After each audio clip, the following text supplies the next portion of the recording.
Salut à tous la team OL, Thomas M Show pour Lyon Fan TV. Très heureux les gars de vous retrouver pour une nouvelle vidéo. J'espère que tout le monde va bien malgré la défaite de l'Olympique Lyonnais hier face à Lorient. On va en rediscuter dans cette vidéo. Mais avant toute chose, j'ai lancé un petit concours maillot. Vous en avez l'habitude, on est la seule chaîne YouTube qui vous fera gagner ce maillot Third de l'Olympique Lyonnais, en partenariat avec les Nuits Sonores, me semble-t-il. Pour participer, c'est très simple. Vous allez dans l'onglet communauté de la chaîne, vous allez sur le post en question. Vous devez être abonné à la chaîne, c'est très important. Et puis, mettre un petit commentaire. Le tirage au sort, ce sera le match, lors du débrief du match contre le Paris Saint-Germain. Donc, vous le savez, vous en avez aussi l'habitude, c'est ces vidéos des 5 choses que nous avons apprises après les matchs. Sorte de moyen de débriefer à froid des rencontres de l'Olympique Lyonnais. Et hier, je pense qu'on était tous particulièrement énervés. Moi, j'ai bien vu au taf quand on a discuté avec les collègues de l'Olympique Lyonnais. Quand on a, pareil, vous m'avez beaucoup envoyé des messages en mode perso sur mes réseaux sociaux. Je suis désolé si je ne réponds pas à tout le monde. Et puis, j'ai vu aussi vos commentaires, notamment aussi ceux du live hier. D'ailleurs, on vous remercie tous parce que vous avez été hyper nombreux encore à être avec nous hier pour les lives. Donc, ce qui ressort, c'est qu'il y a une vraie déception, les amis. Il y a une déception qui est majeure et ce syndrome du jour sans fin. On a l'impression que l'Olympique Lyonnais et les joueurs de l'OL répètent toujours les mêmes scénarios et ça devient lassant puisque, comme le dit si bien notre cher Peter Bosz, l'équipe n'est pas stable. Ce qui veut dire qu'en gros, une équipe qui n'est pas constante. Et ça, c'est quelque chose qu'on répète inlassablement. Et des scénarios qui se répètent toujours autant et qui nous foutent toujours autant de rage. Alors, première chose que nous avons apprise de ce match, c'est que l'OL se sabote encore et toujours. C'est ce qui revient. On se sabote. Parce que au final, c'est comme si on ne préparait pas les matchs. C'est comme si on ne préparait pas les matchs. Parce qu'on sait ce qui va nous attendre. Je l'avais dit, la conférence de presse de Régis Lebris, qui avait dit, bon, moi, mes joueurs, ils n'ont pas la pression. Mes joueurs, ils ont un plan de jeu qu'on essaye de mettre en place. Je sais qu'ils vont faire des erreurs. On a un groupe très jeune. Mais voilà, moi, j'ai confiance en eux. On va jouer de telle manière. On sait que Lorient est un bloc très compact. On sait qu'ils utilisent les contre-attaques. On sait qu'ils utilisent Terem Moffi en point d'appui. On le sait. On le sait. Les joueurs de l'OL qui ont préparé normalement cette rencontre avec leur staff sont au courant de comment va jouer Lorient et de ce qui s'est passé aussi face à Reims, qui était en gros la même physionomie de match. Donc, ça peut arriver une fois, ça peut arriver 2 fois. Quand ça arrive 3 fois, 4 fois, 5 fois, 6 fois, c'est que là, il y a un vrai problème. Il y a un vrai problème, je pense, de QI football, même QI général. Il y a un défaut de concentration, il y a un manque d'humilité. Ça, c'était un mot qui était repris déjà à l'époque par Bruno Genesio. Ce manque d'humilité, moi j'y crois. J'y crois. De se dire, on arrive en tongs avec chaussettes, encore plus, je rajoute les chaussettes blanches, claquettes, chaussettes. On se dit, on a gagné 5-0 contre Angers, qui est aujourd'hui est plus proche de la Ligue 2 que de la Ligue 1 en termes de niveau.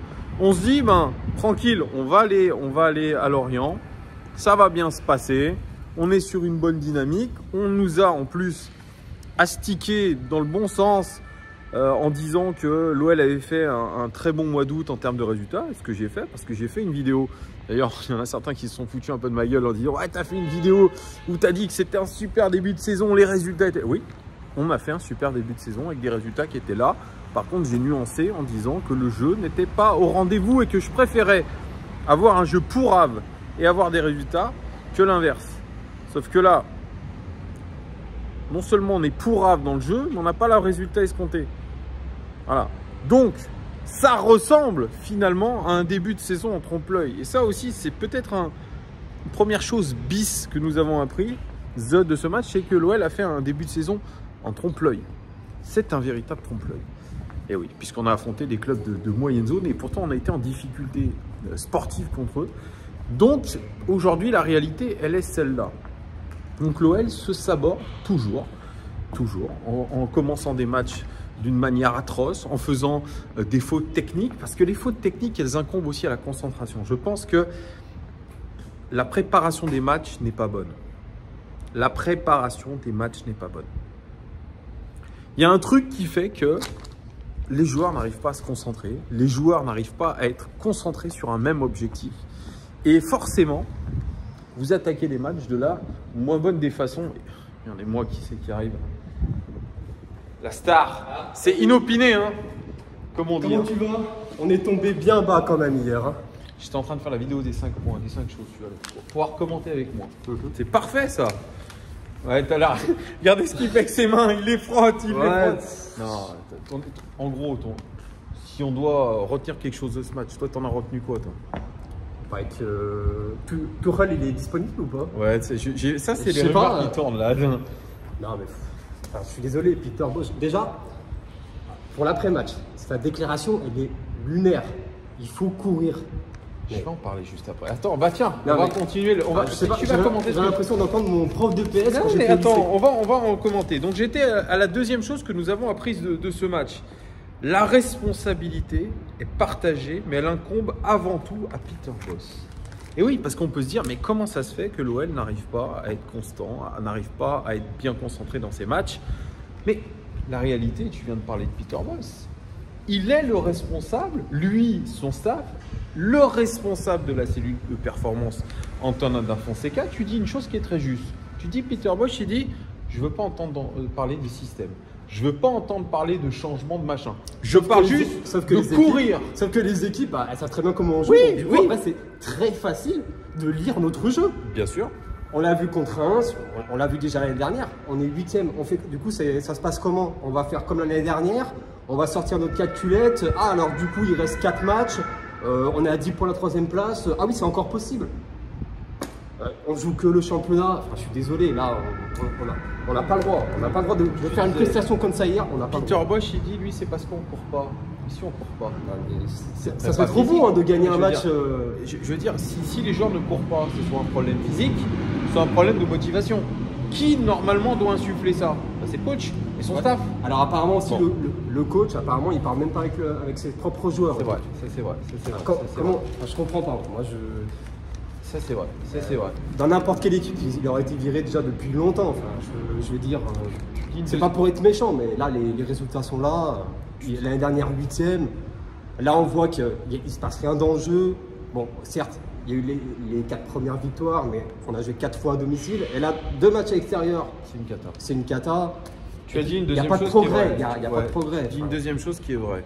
Régis Lebris, entraîneur du FC Lorient, il a dit on a étudié cette équipe de Lyon. On a vu qu'il pressait très haut et que quand il se faisait contrer, il y avait un désert de Gobi dans l'axe. Donc on a attaqué l'axe. Comme tu dis, on connaît aujourd'hui très clairement nos points faibles et on appuie là où ça fait mal. Nous, à contrario, c'est ce que je disais au début de cette vidéo, on a l'impression que les matchs ne sont pas préparés. Ah non. Et que les joueurs finalement sont devant le fait accompli. 4 matchs, 4 victoires, et puis on s'est dit, bon voilà, on a gagné 5-0 contre Angers. Allez, c'est bon, maintenant on peut faire ce que vous voulez. Claquette, chaussette, exactement. On a l'impression que c'est ça. Troisième chose que nous avons apprise de ce match, c'est que Thiago Mendes ne peut être qu'un recours et non une solution en défense. Là, tu me lances sur le sujet, tu sais ce que j'en pense. Vas-y. J'en ai déjà parlé de Thiago Mendes. De toute façon, on le savait. Enfin, ce n'est pas un défenseur de métier, c'est un milieu de terrain. Dans quelle équipe, surtout, bon, l'année dernière, on avait des blessés. Ok, pour quelques matchs, il peut dépanner. Mais je veux dire, tu mets un vrai défenseur central. Je comprends pas. C'est un choix qui était assumé pourtant, Thiago Mendes. Il a prolongé dans ce cadre-là, dans le fait d'être aligné dans une défense avec Castello Luqueba, et il est défendu par Peter Bosz hier. Il dit, bon, il n'a pas à faire ses erreurs. C'est vrai, je l'ai changé. Par contre, c'est un très bon défenseur. Et qui est très bon avec Castello Luqueba. Ce sont les paroles de Peter Bosz. Moi, je suis désolé, Peter Bosz, c'est un incompétent. Moi, perso, ses déclarations après match, toutes ces conférences de presse, j'en ai marre. C'est le même discours. C'est le même discours à chaque fois. L'année dernière, on est 8e. Là, cette année, franchement, moi j'ai peur pour cette année. Même si on joue que le championnat, avec Peter Bosz, on ne sera même pas dans les 3 premiers. Ça va faire pareil. À la fin, on va sortir la calculette. Ah oui, il y a quand même possibilité de revenir sur le 3e. Il sera peut-être viré avant. Avec l'effectif qu'on a, c'est pas normal. Mais Pas ouais, normal. avec l'effectif, donc cette défense avec Thiago Mendes qui défend Mais très il mal faut- et qu'on voit qu'il a des réflexes de numéro 6 et pas de défenseur central. Et puis derrière, tu as qui? Moi, j'en Tu veux as à qui moi, derrière? j'en veux à Bruno Chiron. 1er juillet. Bon, bah écoutez, hein, nous, on fait un mercato génial. Et je pense qu'il y a pas mal de jaloux. Bah, au final, maintenant, Malo Gusto, c'est bien de lui dire, ouais, il va titulaire. Il a que 19 ans. Et son remplaçant officiel, Il y a personne. il a 17 ans. Ouais, sinon, son remplaçant, c'est Enrique qui est remplaçant de Tagliafico et remplaçant aussi de Gusto. Je veux dire, faut arrêter.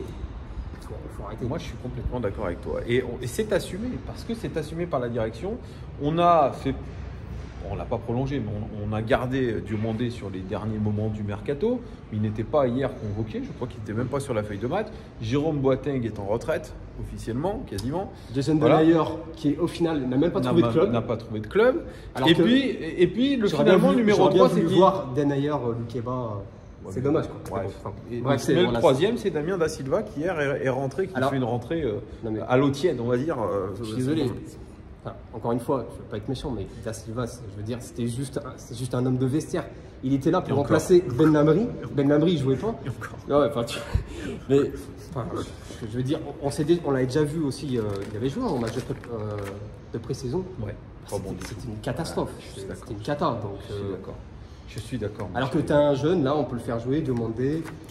Moi, je comprends. Après, Diomandé, on en a parlé hier dans le live d'avant-match. On ne sait pas où on est Diomandé physiquement. Aussi. Sincèrement, il est relégué, c'est que probablement qu'il ne doit pas donner beaucoup de garanties. Allez, quatrième chose que nous avons apprise de ce match, et tu l'as vu sûrement, c'est que Romain Fèvre est dans le dur et dans le très très dur. Romain Fèvre. Acheté 15 millions d'euros à Brest, on le rappelle, on pensait les avoir braqués. Et puis là, la pré-saison a été catastrophique. Son match contre Willem II a été monumentalement nul. Il a passé 4 semaines à l'infirmerie avec des problèmes de dents. Il revient, Peter Bosch le met un petit peu dans le circuit parce que Aouar, bon, il est en instance de départ et pas prêt. Mais alors là, le garçon, tu sens qu'il y a du ballon, mais que ça ne sort pas de ses pieds. Tu sais que c'est bizarre, bloqué. Il a un blocage émotionnel, ce garçon. J'ai envie de te dire, j'espère que ça va pas faire comme les Kader Keita, les Youssouf Koné quand on recrute en Ligue 1.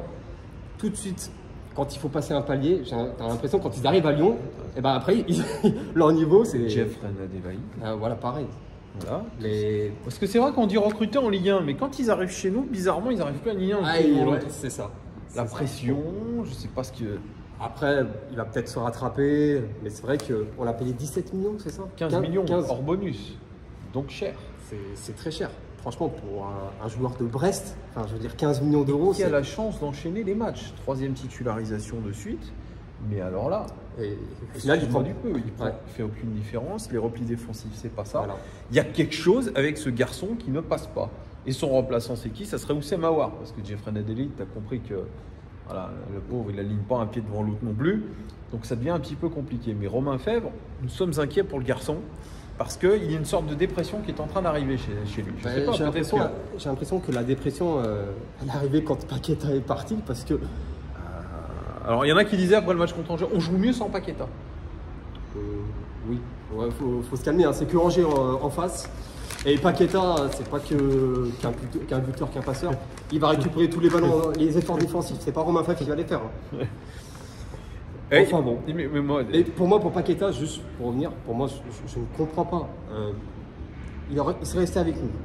Je pense qu'avec lui, pour la troisième place. on Mais, est obligé de le vendre. On est obligé. mais là, il va y avoir la Coupe On du est Monde. obligé. Il va y avoir la Coupe du Monde. Moi, je mets une pièce sur le Brésil pour cette Coupe du Monde. Si le Brésil fait une super Coupe du Monde, Paqueta, son prix, il va doubler. Moi, je comprends pas les Il s'est dirigeants. obligé, il s'est obligé. Il fallait faire une grosse vente avant la fin du mercato. Malheureusement, les deux parties étaient d'accord. Après, je pense surtout c'est parce qu'on n'est pas arrivé à vendre les indésirables. On en a vendu qu'un au Par final. rapport au PSG, le PSG a viré tout son loft. Nous, Voilà. c'est pas le cas. C'est Ouais. vrai que c'est pas le cas. En parlant de. Je voulais parler quand même de. Parce qu'il y a un joueur qui est payé 350 000 euros. Il y en a beaucoup. Oui, enfin, surtout lui, parce que. Qu'en est-il, même où est-il, Jérôme Boateng? Ah oui, le retraité, Jérôme Boateng. On n'a aucune communication du club. Il n'est pas blessé. Peut-être qu'il est en vacances avec Icardi, non? Ah bah, ça y est, maintenant il est Non, mais Icardi je a sais trouvé pas. un club, hein, ça y est, enfin, Icardi, mais effectivement, tu as raison. Je pense qu'ils essayent de résilier le contrat. Bah, Mais il là, serait temps parce que c'est un véritable flop, les amis. C'est terrible. 350 000 €, il fait même pas partie du groupe. C'est terrible. Mais on voit des choses de fou. Et puis, cinquième et dernière chose, il y a urgence en défense. Et pourtant, on a encaissé jusque-là 7 buts avant le match de Lorient. On avait encaissé 4 buts, ce qui était très peu. Là, on en a encaissé 3, donc quasiment autant que sur les premières journées de championnat. On est tout de même la 3e défense de Ligue 1. En termes d'expected goals encaissés, c'est-à-dire ce que nous aurions dû réellement encaisser. On n'aurait dû encaisser que 5 buts. Donc, on est en sous-performance défensive. On est la deuxième défense. On devrait être la 2e défense de Ligue 1. Donc, tout n'est pas catastrophique. Si tu règles finalement les quelques boulettes à la con de Thiago Mendes, normalement, tu es la meilleure défense de Ligue 1. Le deuxième ouais. but. Mais tu n'es pas si mal que ça. Et on peut parler de Malo Gusto aussi. Bon, c'est un problème global, je dirais. Défensif. Malo Gusto, pour moi, c'est un ailier droit. Je suis désolé. On le voit que en attaque, en défense. En plus, et à chaque fois, il se fait déborder. Et nettement, par des joueurs de Lorient. Il est en grande difficulté offensive et défensive, comme l'a dit Peter Bosz, qui a même pensé à le remplacer hier. Mais moi, juste pour finir, revenir sur Peter Bosz, moi j'écoute les interviews d'après-match de Corentin Tolisso et de Damien Da Silva. Ce qui m'a marqué, c'est quand le journaliste pose la question et demande, quand on a procédé au changement, que voulait le coach? Qu'est-ce qu'il voulait apporter? Damien Da Silva répond, je ne sais pas, il dit, je ne sais pas, demander au coach. Corentin Tolisso, en rentrant, qu'est-ce que voulait apporter le coach avec vous? Je ne sais pas, demander au coach. Moi, ce qui m'inquiète, c'est, je ne sais pas. Ils ne savent pas ce qu'ils ont à faire. Mais pourquoi? Non mais vraiment. Non mais je pense qu'ils ne parlent pas avec les joueurs. C'est quand même dingue. Demander au coach. C'est son premier rôle, il ne parle pas avec les joueurs. Moi, je ne comprends pas. C'est quoi la communication dans ce club? C'est quoi la communication? C'est quoi en fait? Il faut qu'il termine son contrat pour pas qu'on lui paye d'indemnité de transfert. Je veux dire, on va droit dans le mur, on le sait avec lui. On va droit dans le mur. Déjà l'année dernière, 8e, mais là, franchement, vous pensez vraiment avec Peter Bosz, on va finir dans les 3 premiers? C'est vrai. On va peut-être faire quelques changements au mercato hivernal, mais ça sera trop tard. Ça sera trop tard. Yann, tes projections pour les prochains matchs qui vont arriver? Alors... Est-ce que toi, tu fais partie de ces pessimistes qui disent qu'on va prendre 4 fois une valise? Ou alors tu te dis, il va y avoir un sursaut? On va pas les perdre. Moi, je pense qu'il y aura quand même un sursaut, parce que si tu regardes bien dans l'historique de l'Olympique Lyonnais, quand on joue contre des gros, on répond souvent. Ouais. On répond souvent. Bon. Donc on verra, mais... Après, sinon, je reviens sur l'arbitre, c'est Monsieur Clément Turpin. Voilà. Donc c'est vrai que sur les réseaux, à chaque fois, on voit, ah bah c'est Clément Turpin, c'est sûr, Lyon, ils vont gagner, penalty pour Lyon. Sauf que j'ai envie de dire à ces gens-là, ils regardent vraiment les matchs. Sur les 11 derniers matchs arbitrés par Clément Turpin, on n'en a gagné que 3. On devait être arbitré par Clément Turpin à la base, et là il était sur le match de Ligue des Champions entre l'Inter et le Bayern. Voilà. Donc c'est un bon entraîneur. C'est un bon arbitre, Clément Turpin quand même. Non, mais il y a des fables. Non, mais, je veux dire, pour ceux qui parlent, il y a des fables. Revoyez vos fiches, parce que je suis désolé, mais non, c'est pas du tout un avantage pour nous d'avoir Clément Turpin en arbitre. C'est lui qui nous arbitre. C'est juste ça pour la parenthèse. Dimanche, c'est lui qui nous arbitre. Ouais, c'est ça. Ouais. Bon, on verra ça dimanche en tout cas. Merci beaucoup. Écoute, avec plaisir. On croit que c'est fait d'avance le fait que tu viennes comme ça, mais non, c'est pas fait. On n'est pas coordonné et c'est encore mieux parce qu'il y a ce côté un peu frais sur le vif. Et ça, c'est cool. Merci les gones de votre fidélité. Merci à cet homme-là ici présent. N'hésitez pas à mettre des commentaires un petit peu. Et n'oubliez pas d'aller dans la communauté si vous voulez le maillot Ford. Ah ouais, c'est bon, tu vois. Ah ouais. Allez, ciao les gones, à très vite.